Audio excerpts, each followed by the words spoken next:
I was traveling to destinations unknown when I received notification from the Alliance for Community Media. The submission period to be considered for the coveted Overall Excellence Award was open. I quickly set the coordinates on my time machine console to Earth 2023. The human race, one of my favorite species. A bit too far back, I'm afraid. Let's try this again, shall we? If at first you don't succeed.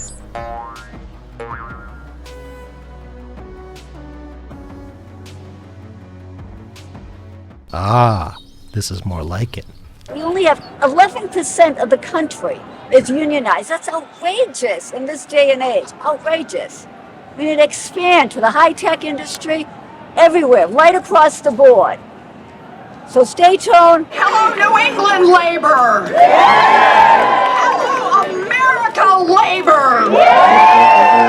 So thanks for the introduction, Steve. It is an honor to be here with you. It is an honor to stand with the artists, the actors, the writers, the performers who are the heart and soul of the entertainment industry.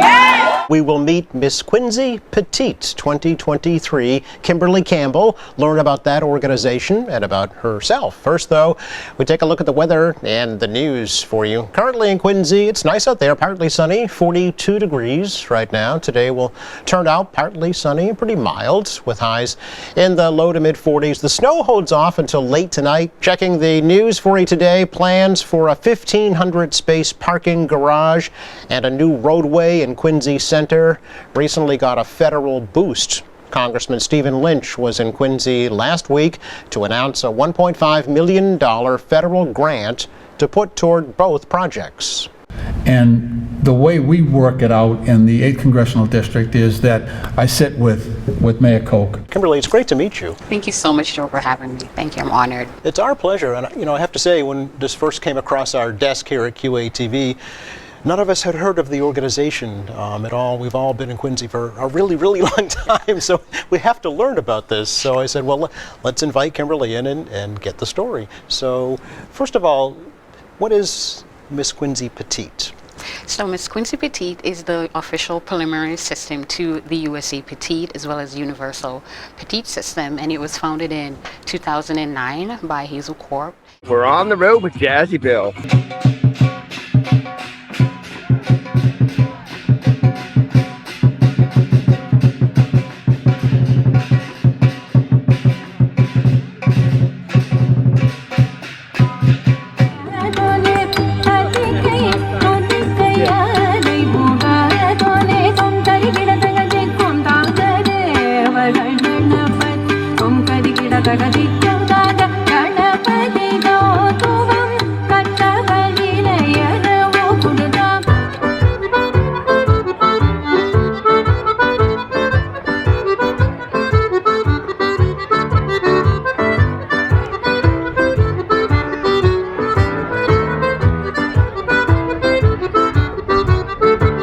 My name is Maureen Conway. Welcome to One Story from the Crowd. I believe many of us have a story waiting to be told. Pat, how are you today? I'm fine, thank you, Maureen. Pat is a former teacher and a published author. The latter I found very interesting because most of the writing I did was required. It was school. But I have to say I made an assumption about Pat. I thought teaching was her first career, and the writing came later. So, you can clarify that right now, and let's talk about your early days writing. When did you start? I started writing in junior high. I was writing a story for myself, just to write because I was inspired. So this was not I didn't think of this as being a series. But then the second book that I started to write also had a Duke and a spy who was a spy. So I figured, well, I'll write a third book. We're here at the S.K. Pierce Mansion, and we're going to meet with Marion Luoma. and take a walk around the property, hear about some of the activity on the sites, and learn a little bit about the place. Hope you enjoy it. When I met Lucky for the first time, Lucky Del Camino, gave her the tour of the house real quick, was coming up these stairs. We didn't even make it up the stairs. I made it like 2 stairs up, and she's right behind me. We're, get out! She takes me, grabs me, she goes, we're gone, and out we went. It's like, holy moly, did that just happen to us here? Wow.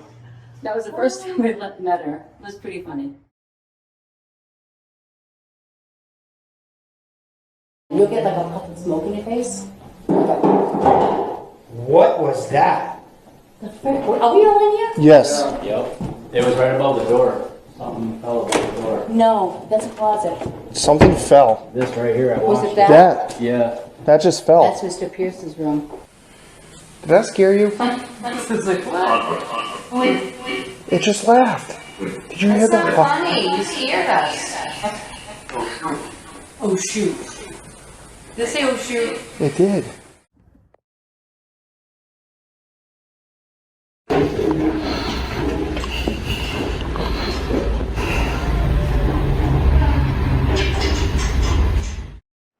Talking Bulletin Board, sponsored by Quincy Lions Club and Quincy Access TV. Stand Out Quincy for Black Lives, Thursdays from 3 to 5 p.m. United First Parish Church is partnering with Quincy for Transformative Change for an initiative in support of Black Lives Matter. We meet on the church front steps weekly to bear peaceful witness and to advocate for justice and equity for our fellow citizens of color. You are invited to join our small but dedicated group. For more information, you can email artclaire, that's ARTCLAIRE, at comcast.net, or you can call 617-272-0274. Item 5, new business, spring 2022 vocal data analysis. Superintendent Mulvey for Ms. Perkins, Ms. Roy, and Mr. Tierney. Thank you. In general, across the state, students have reported that they experience positive school climates, and that most of the scores that we'll talk about, and we'll talk about what this means, fall between a state average of 35 to 75 on the index scores. And another thing you will notice tonight, which is reflective of the state, is that students in grades 4 and 5 reported more positive school climates than students in grades 8 and 10. We're just going to talk very quickly about the history of the vocal survey, because we have not presented this to you in a great amount of detail in quite a long time. Good evening. Please join me in welcoming our Quincy High School's class of 2023, led by valedictorian Christiana Nguyen, salutatorian Caroline Tracy, and senior class president Deshikta Madalam. What can I say other than we made it? And there were a multitude of people who helped us get us here, whether it was our friends, teachers, counselors, security, or our parents. Jada Berry, National Honor Society. Kayla Marie Blatcher, National Honor Society. Hello, and welcome to Quincy in Focus, Quincy Access TV's news magazine show. My name is Catherine Ramos, and I'm a student from Quincy High School interning here at QATV. Leading off this edition, for the 91st time, the Quincy Presidents and North Quincy Red Raiders met on the football field for the city championship trophy. The North Quincy Red Raiders came out victorious with the score of 43-20.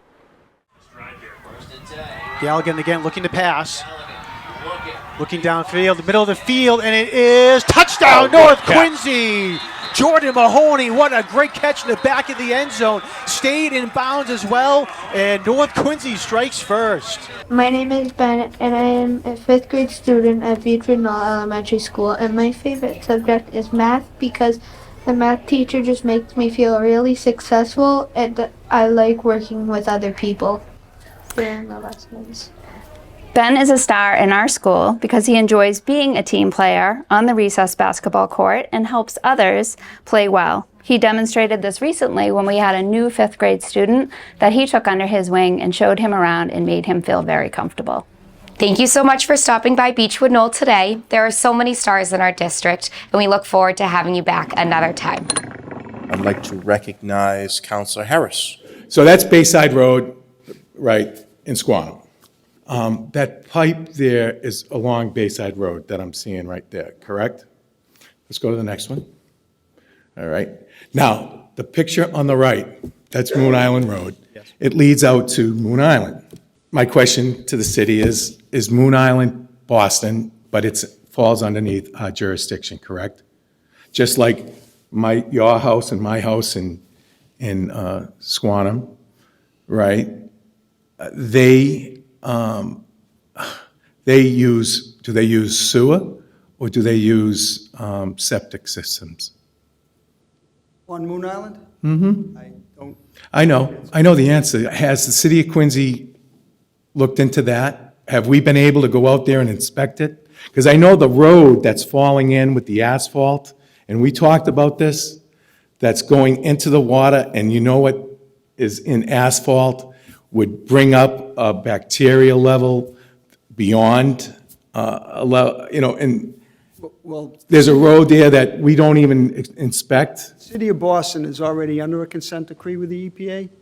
If you read a lot of the headlines, the city of Boston has a combined sewer stormwater drain system where they actually dump raw sewage into Boston Harbor. Hello, and welcome back to the Home Sweet Healthy Homes podcast.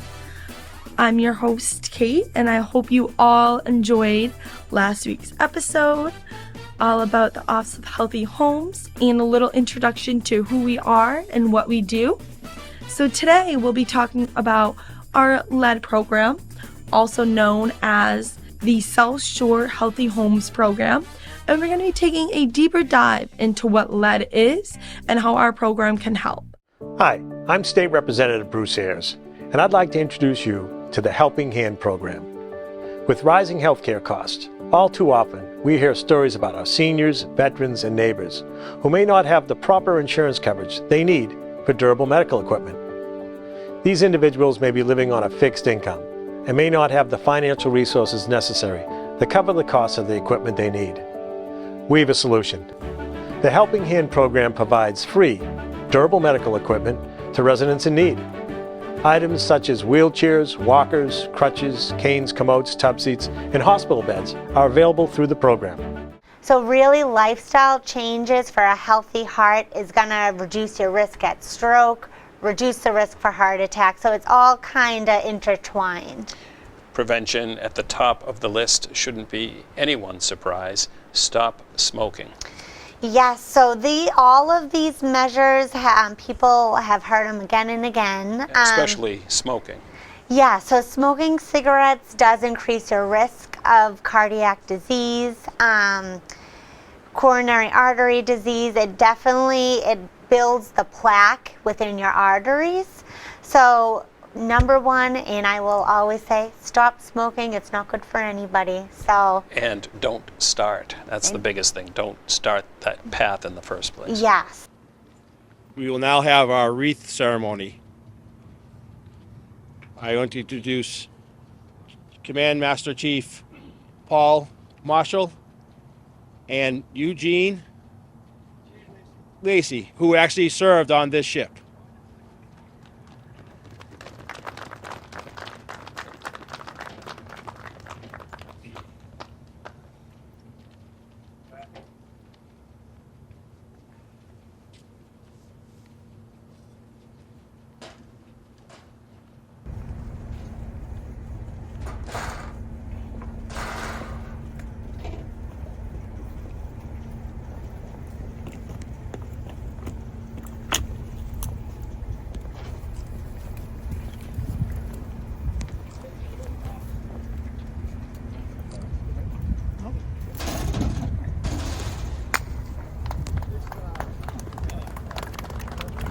Will you please rise for the playing of taps?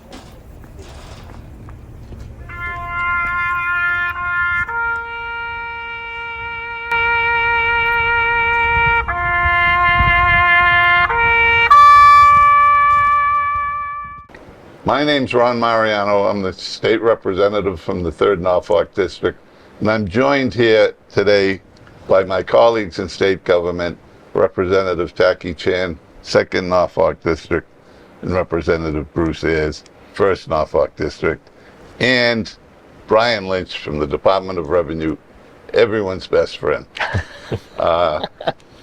It's that time of year where we have to begin to think about filling out our taxes. And we're here to remind folks about what we think is probably one of the best state programs ever created, and that's the circuit breaker account. Thank you, Mr. Speaker. So you're right, it's tax time again, comes around fast, right? So we want to talk about the senior circuit breaker tax credit today, and kind of a funny name, right? Let's all agree, circuit breaker, like how does that relate to taxes? When the concept was developed many years ago, whoever developed the idea, they used the analogy of a burdened electrical outlet, that when the outlet is a little bit overwhelmed, then that's when the circuit breaker is activated or tripped and kicks in to provide some relief.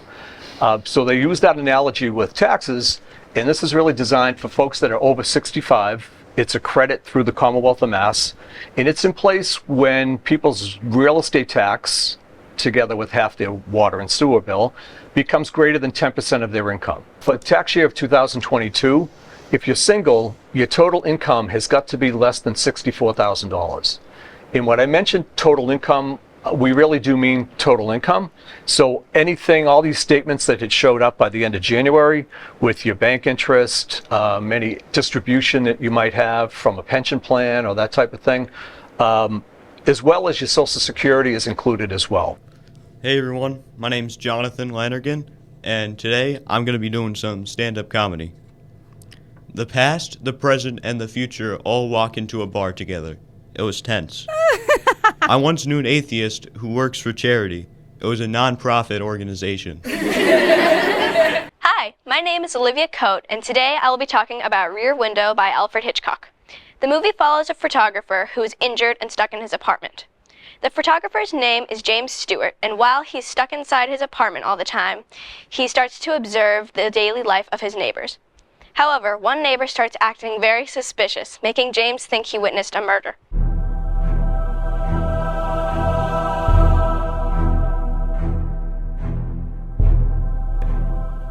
So, this is when I started investigating Bigfoot, and after a while, I noticed my goats started going missing, so I put a camera on one of them, and here's the footage I got.